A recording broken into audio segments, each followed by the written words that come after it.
Olá, aventureiros, sejam muito bem-vindos à Caverna do Mestre. O meu nome é Igor, mas aqui nas terras de Kirum eu sou conhecido como Raigor, o mestre que cria as histórias cheias de aventuras, perigos e, claro, muitas reviravoltas. Aqui na Caverna do Mestre você vai encontrar RPG de verdade, histórias boas, monstros traiçoeiros e, é claro, aquele crítico que não pode faltar na hora certa. Por décadas, Kirum ardeu em guerra.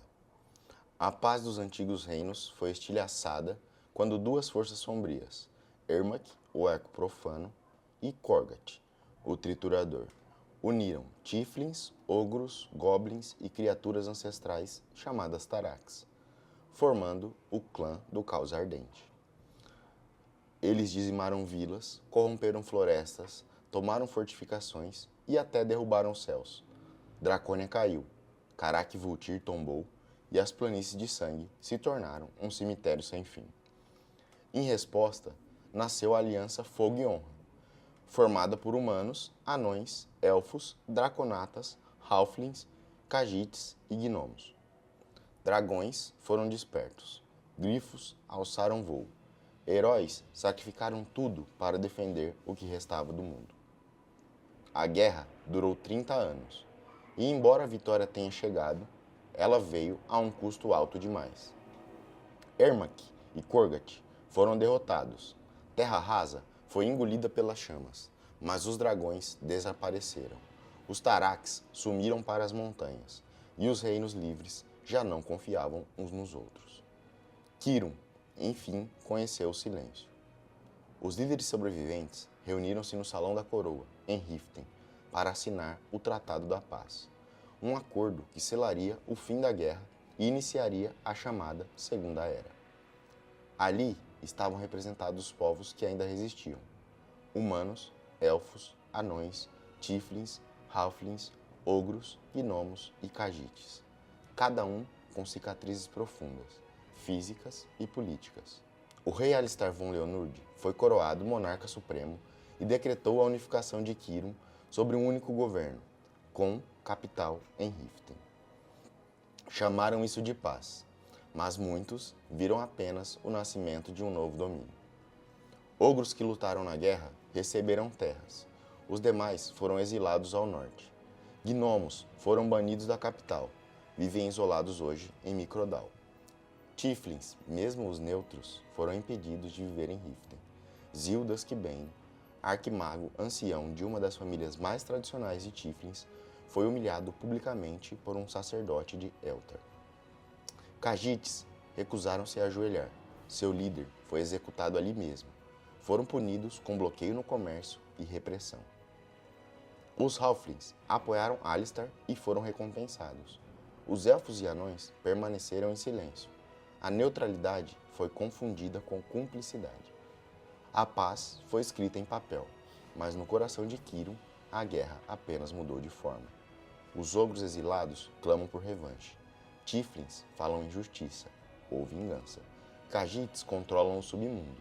Gnomos preparam sua ciência amarga. Elfos e anões treinam exércitos em segredo. Rebeliões murmuram sob as muralhas de Riften. E nas sombras do mundo, Zetes, o deus do caos, observa e sorri. A guerra terminou, mas o continente ainda sangra. Vocês nasceram nesse tempo, filhos da reconstrução, órfãos do caos, herdeiros de um mundo rachado pela espada e pelo orgulho. A história de Kirum não acabou e talvez estivesse esperando por vocês.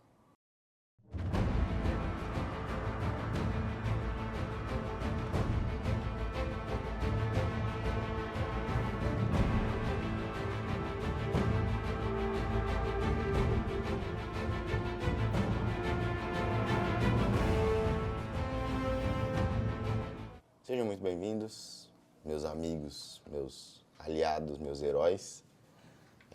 Assim começa a nossa história. Vocês entenderam um pouquinho do contexto.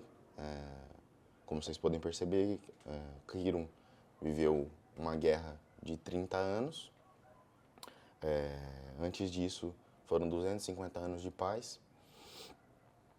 Mas isso não importa muito e vocês vão descobrir ao longo da história como é que foram esses 250 anos. Vocês podem explorar o universo do jeito que vocês quiserem, biblioteca, pessoas mais antigas, raças mais antigas, para saber mais sobre o universo. E a galera que está acompanhando vai descobrir junto com vocês um pouco desse universo que a gente vai desenvolver juntos aí. Então, para começar, eu mandei uma mensagem para cada um de vocês no WhatsApp sobre o que cada um dos heróis de vocês estavam fazendo. Se vocês quiserem, cada um no seu turno, explicar o que vocês estão fazendo, de onde vocês estão vindo, se apresentar também para o público que não conhece vocês, façam isso, começando pelo Pedro, por favor. Bom, meu personagem é o Keilos. Ele foi enviado pela Ordem do Sírio Esquecido como observador oficial do julgamento em nome de Vidros. Seu papel é avaliar se o julgamento é justo ou manipulado, mas não pode intervir ainda. Recebe uma visão fragmentada na noite anterior. Um trovão acorrentado, um corvo de olhos dourados sorrindo sobre um trono, e uma chama viva escondida nas sombras do castelo. Eu sou o Luiz Gustavo, meu personagem é o Malik.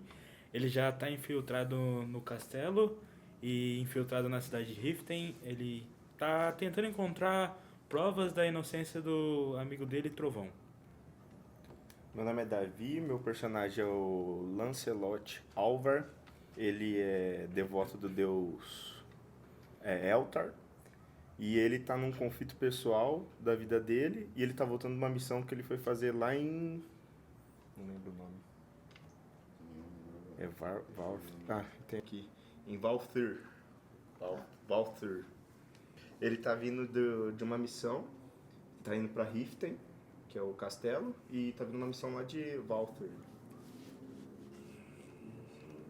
Perfeito, meu nome é Daniel, meu personagem é um elfo meio druida, um druida meio elfo, sorry. Eu estou viajando discretamente para descobrir pistas sobre o paradeiro do meu pai, porque ele era um elfo muito silencioso, calmo, um elfo bonzinho, mas discreto. Ele sumiu há 10 anos e depois disso começou a vir uns caçadores atrás dele, então eu comecei a fugir e tentar descobrir pistas. E é isso, eu vou descobrir mais coisas junto com vocês. Perfeito. Então, resumindo para vocês, o Keilos, que é interpretado pelo Pedro, está vindo para um julgamento em Riften, enviado pela Ordem do Sírio Esquecido, para avaliar se o julgamento é honesto, se ele é justo ou se ele é injusto. O Malik, do Luiz Gustavo, ele está indo salvar um amigo que ele recebeu algumas mensagens e ele descobriu que o amigo dele está preso em Riften. O Alvar, do Davi, ele é de Riften e está voltando para dar um parecer da missão que ele foi fazer em Vortir, né? E o Elarion, do Dani, tá vagando pelo mundo aí em busca de pistas sobre o que aconteceu com o pai dele, porque que ele sumiu. No meio da mata. Então, bora começar essa primeira aventura. Vou ler um pouquinho para vocês sobre o contexto desse primeiro momento, o que vocês viveram. E se vocês quiserem acrescentar alguma coisa, vocês fiquem à vontade.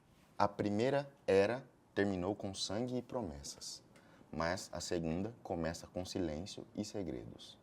No coração de Riften, um trovão será julgado, e 4 almas destinadas a se cruzar descobrirão que a justiça é uma lâmina de 2 gumes. Como os heróis estão agora? Malik já está infiltrado no castelo há dias, tentando encontrar provas da inocência de Trovão. Está escondido entre os esgotos e as passagens ocultas da cidade antiga, abaixo do castelo. Ele planejava uma fuga, mas está em dúvida: libertar Trovão à força ou confiar que o julgamento será justo. A profecia sussurrada por uma antiga Khajiit o atormenta. Se deixares o rugido ser silenciado, a centelha se apagará contigo. Keilos enviado pela Ordem do Círio Esquecido como observador oficial do julgamento em nome de Vidros. Seu papel é avaliar se o julgamento é justo ou manipulado, mas ainda não pode intervir. Ele recebeu uma visão fragmentada na noite anterior. Um trovão acorrentado, uma cobra de olhos dourados sorrindo sobre um trono. Alvar está em Riften para prestar conta sobre a missão em Vartir. Foi convocado por um dos lordes do rei, pessoalmente, que deseja recrutá-lo para a corte mágica.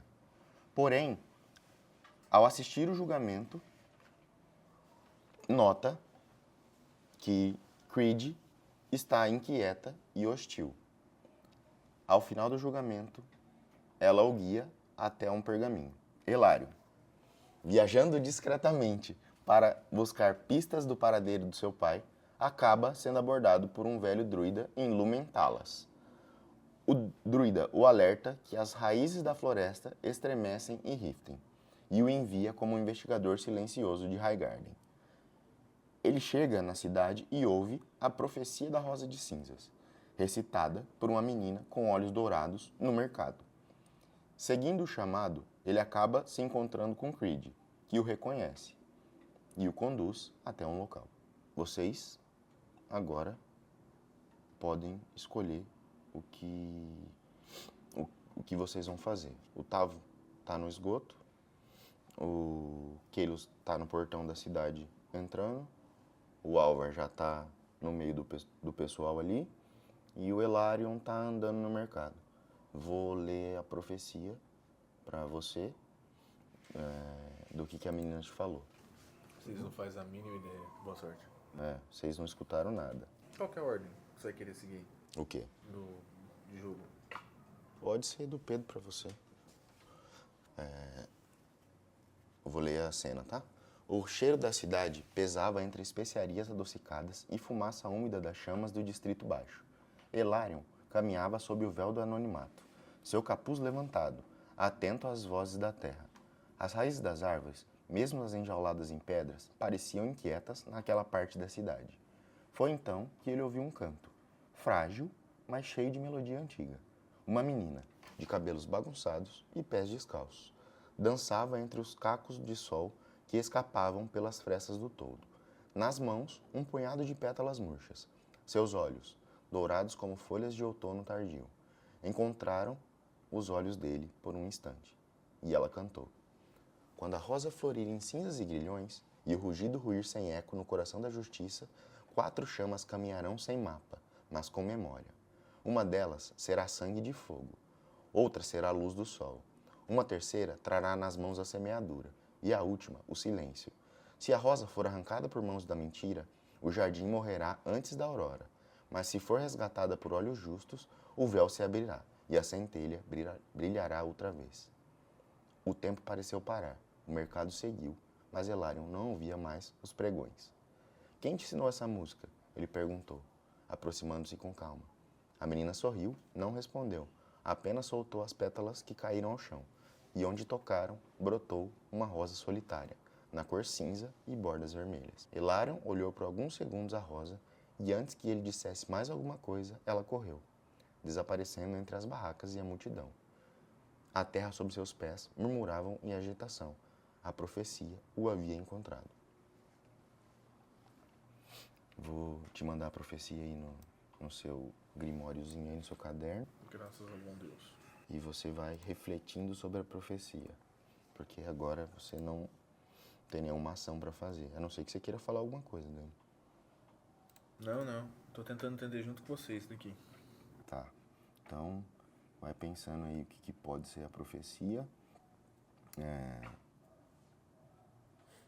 Luiz, Pedro. Bom, inicialmente eu vou pedir informação para algum cidadão do local para saber onde é que vai ser o julgamento, né? Então você vai fazer isso? Precisa jogar alguma... Não. Como é um julgamento muito... Tipo, tomou proporção na cidade, todo mundo sabe. Qualquer pessoa que você perguntar, ela vai saber te explicar. Vou só abrir um mapa para mostrar para vocês onde é que vai ser o julgamento. quem tá acompanhando o vídeo com a gente vai ter uma edição na tela, mas para vocês entenderem onde vai ser. Ó, o julgamento vai ser aqui. Não tô vendo, moço. Até agora. Mas, na verdade, só o Pedro sabe por enquanto, tá? Mas o julgamento vai ser aqui. Aqui é como se fosse um tribunal de justiça de vidros, do lado da catedral. Que a pessoa está explicando isso para você. Que o julgamento vai ser ao lado da catedral, próximo ao castelo, que é o... Acabei de falar o nome e esqueci. O Tribunal de Justiça de Vidros, que você vai ter que ir lá. Você tá no comecinho da cidade, Pedro. Tipo, acabou de entrar aqui e tal, você tá entrando, mas você já sabe a localização exata, você tá caminhando até lá. Tá bom. Beleza? Vou me dirigir até o local, então. Tá. Eu consigo escutar o pessoal falando pelo esgoto onde vai ser o local pra eu me guiar? Consegue, só que você tem uma cena especial. Tem uma coisinha que acontece com você, que eu vou ler. Malik encontra a cela de trovão minutos antes do julgamento e ouve dele. Centelha, o que você está fazendo aqui? Esse lugar já não é mais seguro para nenhum de nós. Se minha voz for silenciada, o rugido... Malik escuta som de uma horda de guardas descendo e se esconde. Chegou a hora do julgamento. Aí os guardas entram, você está conversando com ele, aí você começa a escutar aqueles passos, um monte de passos de guarda. Tá, tá, tá, tá, tá. Aí você vê que é muito. Aí você fala, mano, aqui não dá pra lutar. E aí, tipo, você se esconde na sombra, eles passam por você e não te veem, pegam o trovão e saem andando pro...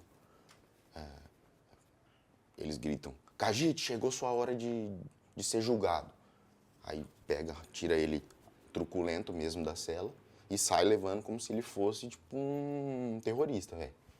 E aí, tipo, até dá umas porradas nele, você vê que ele tá bem judiado já. E aí, a hora que eles saem com o Malik, com o trovão, você vê que na cela tinha um outro Khajiit de uma raça diferente que você não consegue identificar certinho, mas parece um urso.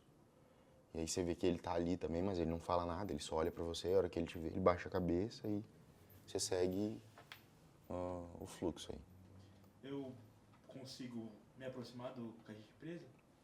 Ele tá muito longe, ele tá no fundo e, tipo assim, a hora que ele te vê... Eu consigo... Você pode até falar com ele, Mas aí eu mas... vou perder o julgamento.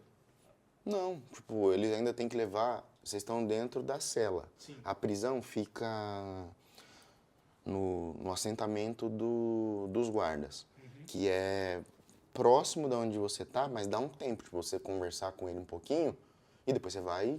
Você é rápido, você tem muita destreza, então você vai tipo, meio que esgueirando, só que você não sabe onde que é o julgamento. Então tipo, você tem que tomar cuidado com isso. Você vai conseguir colher informação suficiente, porque você não sabe onde vai ser o julgamento. Eu conseguiria voltar depois nesse local?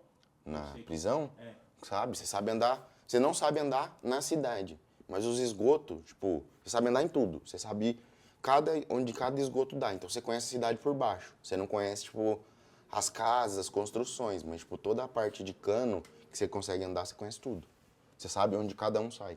Tá, eu consigo deixar algum recado que eu volto e ir direto para o julgamento. Tentar Consegue, seguir os guardas. consegue. Então eu quero deixar alguma coisa anotado, jogar para ele na cela e vazar. Tá, aí você vai jogar pro Panda pra ele entregar pro Trovão ou você vai só jogar na cela e vazar? Eu quero jogar para ele para falar que eu vou voltar para buscar ele, mesmo eu talvez não conhecendo ele. Ah, aquele Panda, o urso, o Panda, tá.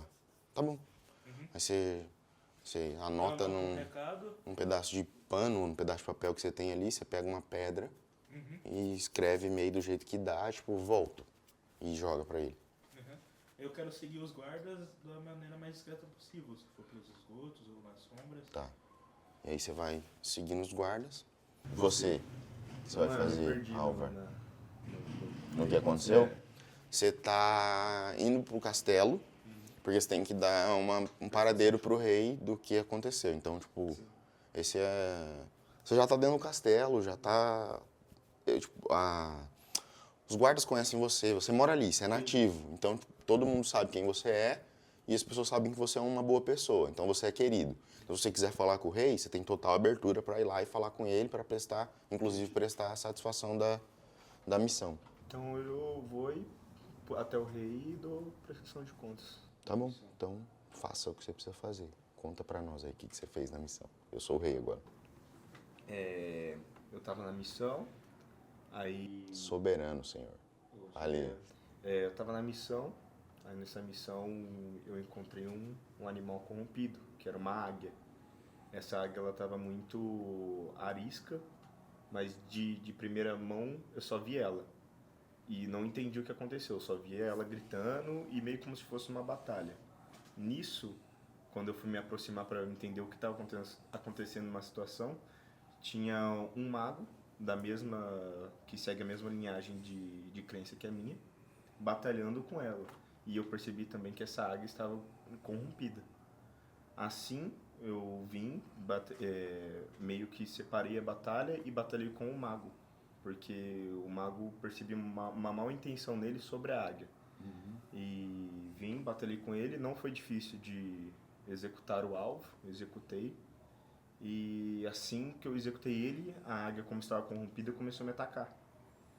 E nisso, como eu percebi que ela não era uma coisa de desejo dela, eu acabei não optando por atacar. E falei que se ela quisesse me matar, ela podia me matar, porque eu não ia atacá-la de volta. Nisso ela me viu como não um inimigo, parou de me atacar e deu o sacrifício, fez um sacrifício dela, do corpo dela. E como presente, que eu livrei ela, porque ela queria que acabasse logo, como eu livrei ela esqueci o nome da palavra, da maldição,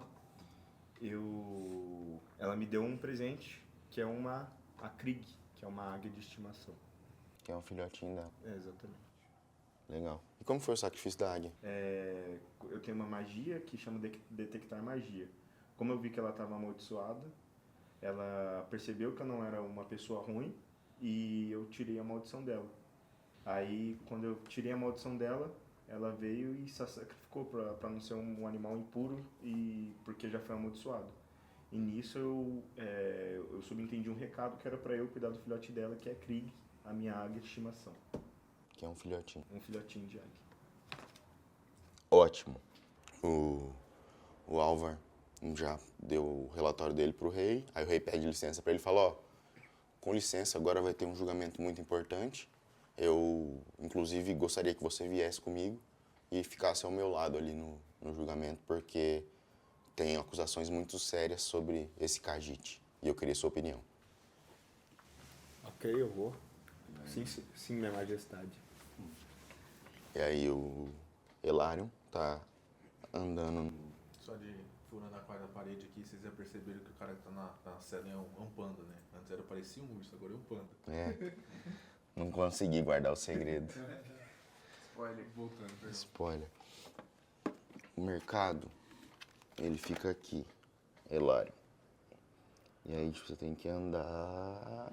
Só que eu não faço a minha ideia. Só que você não faz a mínima ideia. Você Tem nada. Você não sabe. Você só tá vendo que tinha muita gente andando, tipo assim, muita gente. A cidade inteira, tipo, não, todas as raças que tem na cidade estão passando por você em direção ao castelo. Aí você começa a ficar curioso. Tá. Antes disso, eu posso pegar a flor e tentar entender algo sobre ela? Pode. Você vai pegar aí. Eu queria ter pela primeira ação de pelo menos tentar entender a flor. Vocês precisam Tá. jogar algo. Não, só pega ela do chão ali e você vai colocar ela numa bolsinha, Guardar tipo, ela. tá. Primeiro eu vou olhar pra ver se eu consigo entender se é alguma coisa, porque nasceu uma flor do Neida. Uhum. E depois guardar e seguir o fluxo. Tá. Mas eu vou de boa. Você rola...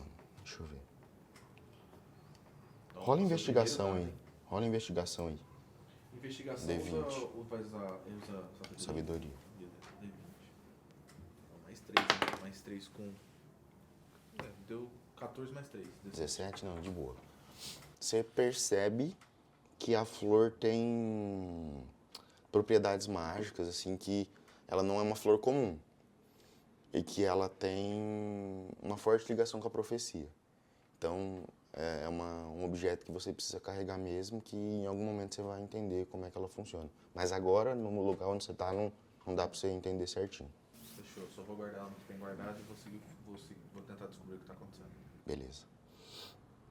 E aí, o Keilos é o primeiro a chegar ali no meio da multidão, porque ele já sabe onde vai ser o julgamento.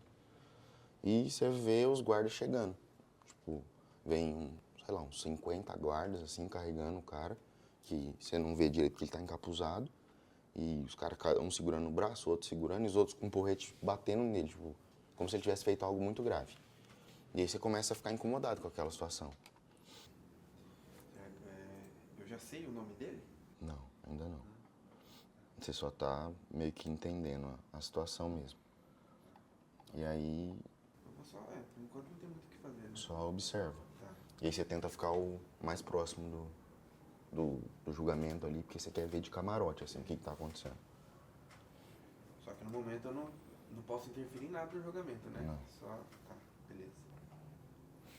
Aí começa a chegar as pessoas importantes, tipo a corte do rei, começa a chegar o rei, os magos, tipo as pessoas que vocês não conhecem, só o Álvar, mas vocês veem que são pessoas importantes, estão com veste fina, tipo com com tecido de ouro, assim, tipo, com uns bordados chique e tal, e todos presentes naquele julgamento.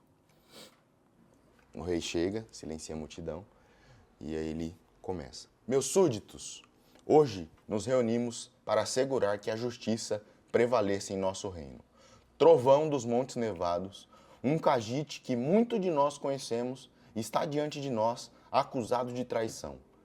Que esse julgamento seja conduzido com honra e a integridade que definem Riften. E aí ele convoca os acusadores. Aí começa a aparecer. Um dos membros, que aparentemente é um conselheiro real, aproxima-se do púlpito com um semblante sério. Majestade, cidadãos de Riften, apresento as acusações contra Trovão dos Montes Nevados. Ele é acusado de conspirar contra a coroa, espionar em favor de forças inimigas e tem planejado atos que ameaçam a segurança do nosso reino. Evidências foram encontradas que o ligam a correspondências secretas com nossos adversários.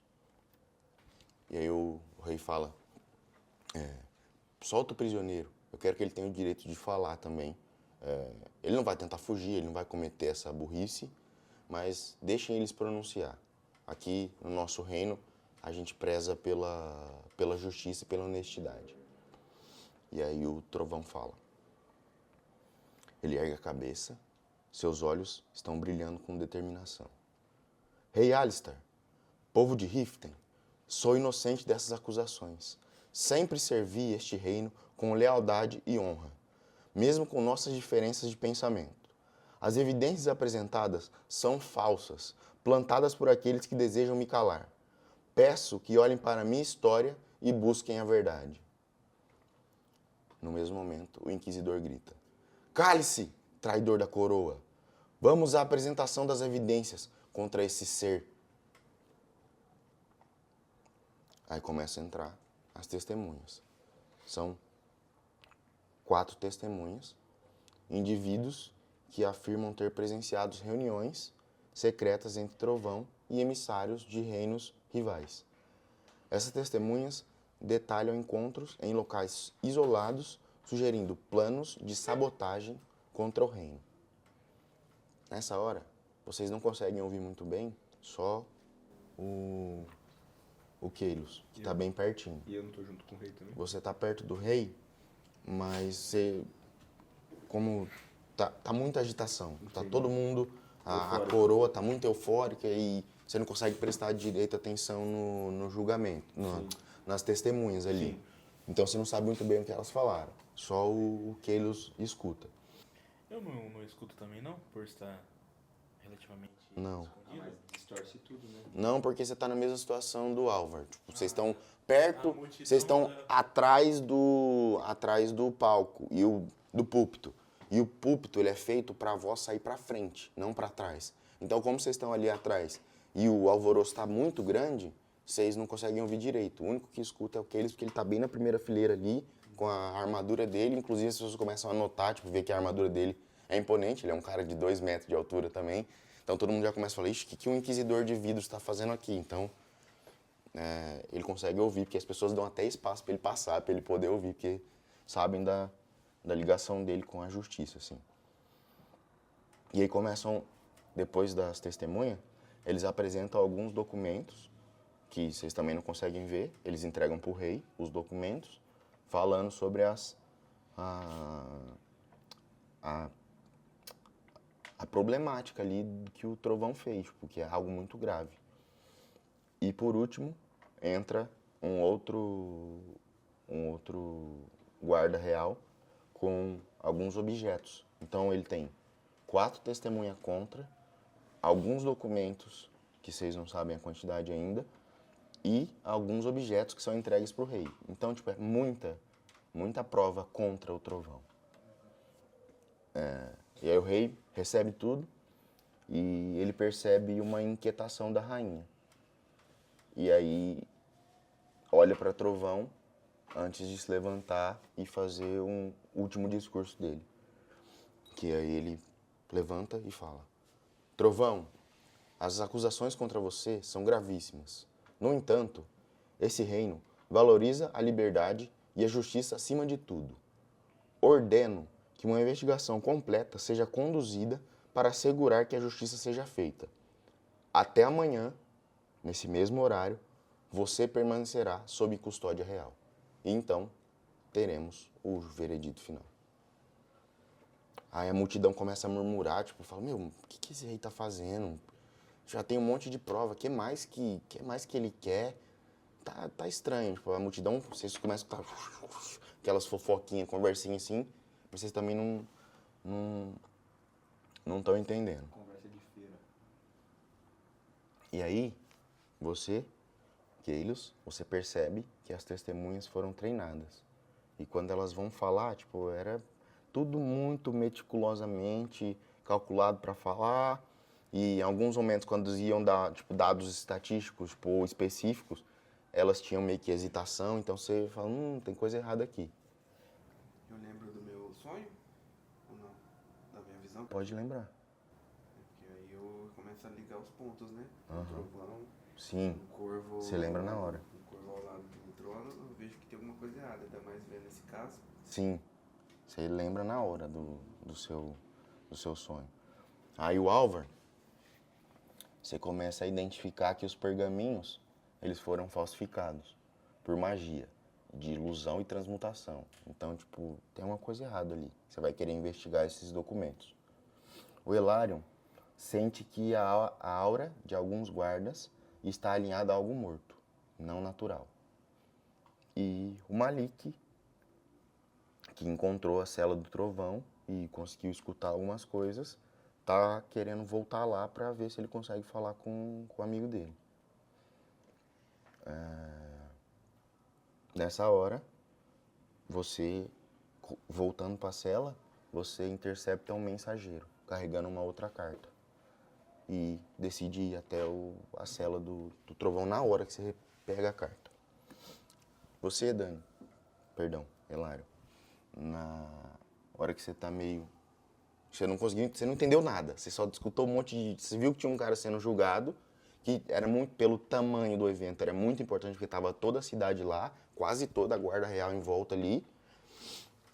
Você olha pro lado e tem uma águia, um filhotinho de águia voando meio desengonçado assim, que ele pousa no seu ombro e começa a bicar a sua roupa assim, como se ele quisesse que você fosse com ele. Aí, tipo, ele começa a puxar a sua roupa e começa a voar, e você, no primeiro momento você não entende, aí ele volta, bica, puxa, tipo, começa a te puxar, tipo, na direção, aí você fala, tá bom, entendi. Eu vou com você. E aí você começa a seguir essa águia filhote.